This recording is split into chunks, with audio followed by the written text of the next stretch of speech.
भारत सरकार का बड़ा कदम, बांग्लादेश से आयात पर प्रतिबंध, सीमावर्ती क्षेत्रों में व्यापारिक संकट।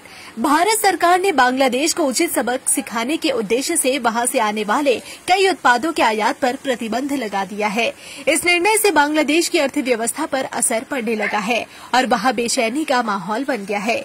इस प्रतिबंध का प्रभाव सबसे पहले पश्चिम बंगाल के कुचबिहार जिले के च्यांग्राबंधा बंदरगाह और उसके बाद नदिया जिले के भारत बांग्लादेश सीमा पर स्थित चेक पोस्टों पर दिखाई देने लगा। च्यांग्राबंधा बंदरगाह लंबे समय से भारत और बांग्लादेश व भूटान के बीच व्यापार का प्रमुख केंद्र रहा है।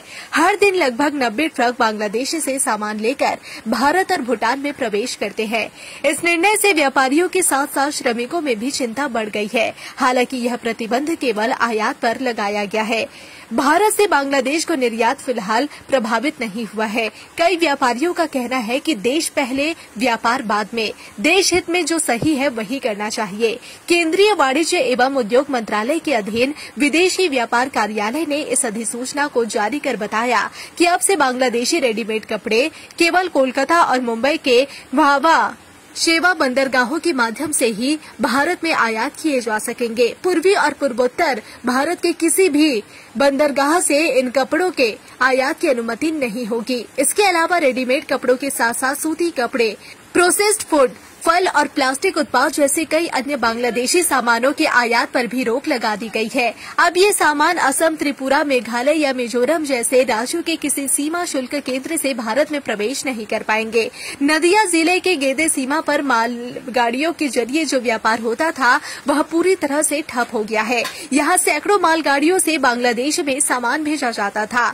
अब जब ये गाड़ियां खाली होकर लौट रही है तो BSF अधिकारी गहन जांच पड़ताल कर रहे हैं। इसके अलावा गेदे सीमा से रोजाना हजारों लोग पासपोर्ट वीजा के जरिए आते जाते थे।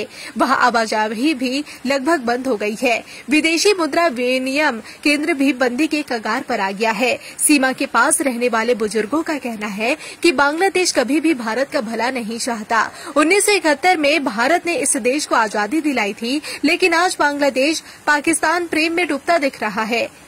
एक ओर भारत पाकिस्तान को सबक सिखा रहा है, वहीं दूसरी ओर बांग्लादेश की जनता में पाकिस्तान के प्रति झुकाव बढ़ता जा रहा है। भारत सरकार ने जो कड़ा निर्णय लिया है वह देश हित में बिल्कुल उचित है, ऐसा आम नागरिकों का मानना है। फिलहाल यह स्पष्ट नहीं है कि भारत और बांग्लादेश के बीच व्यापारिक संबंध कब दोबारा सामान्य होंगे।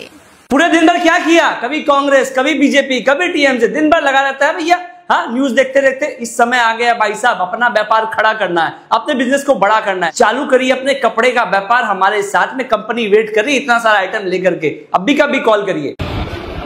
देखो बांग्लादेश আমি বলবো যে এইটুকু উচিত শিক্ষা হয়নি, ওদেরকে আরো বেশি উচিত শিক্ষা দেওয়ার প্রয়োজন আছে। শুধু ওই যাতায়াতের গাড়ি আর এই ব্যবসা বন্ধ করে হবে না। এদের আনাজ থেকে শুরু করে চাল, ডাল, তেল থেকে শুরু করে সবকিছু বন্ধ করা উচিত। কারণ এরা এই বাংলাদেশ থেকেই প্রক্সি দিচ্ছে।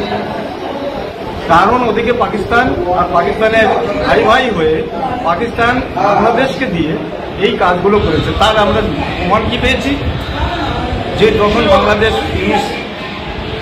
সরকার এলো তখন কি অবস্থা হয়েছিল। তখন কিন্তু পাকিস্তান সেইভাবেতে অত্যাচার করেনি। আর সেই হাওয়া থেকে আজ এই ভারতে যে হাওয়া যখন বাংলাদেশে পারেনি, পাকিস্তান সেই উস্কানি দিয়ে এই যে হিন্দু নিধন যে পরিকল্পনা ইন্টারন্যাশনাল আন্তর্জাতিকভাবে যে পরিকল্পনা যেটা ব্যর্থ হয়েছিল, আর সেইটাকে এই কাশ্মীর এবং মুর্শিদাবাদ, জঙ্গিপুর, শমশেরগঞ্জ, মালদা, লোকাবাড়ি এটা তার প্রথম ধাপ। আর এইটাকে বাস্তবায়িত করার জন্যই এই প্ল্যান করেছিল। তাই আজকে পাকিস্তানকে যে শিক্ষা ভারত সরকার দিয়েছে এবং আগামী দিনেও দেবে, আর সেই তৈরি আছে। বাংলাদেশকে তাদের যে আস্ফালন, যে সমস্ত কথা, যে সমস্ত ভাবে তারা চারিদিকে এই 7 সিস্টার, চিকেন নেই, এটা এখন কোথার থেকে আসছে? এত দীর্ঘ বছর স্বাধীনতার পর থেকে এই কথা তো তখন আসেনি, তারা করাচ্ছে। তো ইউনিট সরকার যদি মনে করে যে ভারতের সঙ্গে এই শত্রুতা করে সে টিকে থাকবে, পাকিস্তানের থেকে দুর্বিষহ অবস্থা হয়ে যাবে বাংলাদেশে। আর এটাই আমাদের লক্ষ্য, আমরা ছেড়ে কথা বলবো।